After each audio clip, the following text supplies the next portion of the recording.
miarabe.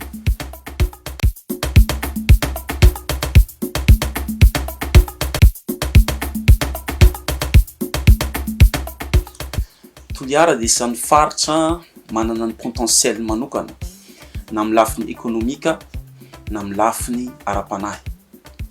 Kanefa zay zavatra zay tsy voatrandraka ary zay zavatra zay tsy mivoaka araka ny tokony izy. Araka ny teny mpanompon'Andriamanitra maro avy aty atsimo mipirany fifohazam-panahy ary misy zavatra aty atsimo aty. Kanefa zay zavatra zay tsy voatrandraka.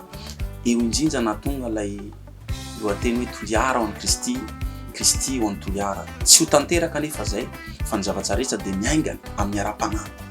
Ny zavatra rehetra dia miaingana amin'ny ara-panahy dia mila tolotra ho an'Andriamanitra toliara mba ho tena ho an'Andriamanitra, mba ho tena ara-panahy ny olona, tena hifoha ny olona, mba tsy toliara, tsy miroro tary amin'izao tontolo zao ariana, fa ho toliara tsy miroro ao amin'i Jesosy, toliara tsy miroro amin'ny alim-bavaka sy amin'ny fiderana an'Andriamanitra.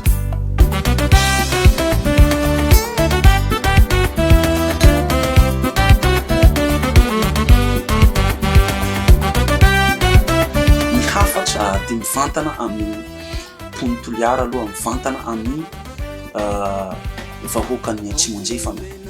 Raha tiantsika anjoso ty faritra ty dia miainga amin'ny ara-panahy ny zavatra rehetra. Mila manatona an'Andriamanitra antsika, mila manolo tena ho an'Andriamanitra antsika, dia ho tanteraka ilay slogan-tsika hoe toliara meilleur. Hafatra ho an'izay rehetra mahita izao fandaharana sy izao vidéo izao dia mitondram-bavaka ny faritra atsimo, mitondram-bavaka ny mpony toliara mba ho tanteraka tokoa ilay toliara tsy miroro fa toliara tsy miroro amin'i Jesosy. Dia mankasitraka ny MCTV dia misaotra rehetra tamin'ny fanarahana izao fandaharana izao. Raha soa dia tain'Andriamanitra tompoko. Kristy ho an'ny toliara tagny ai toy faliho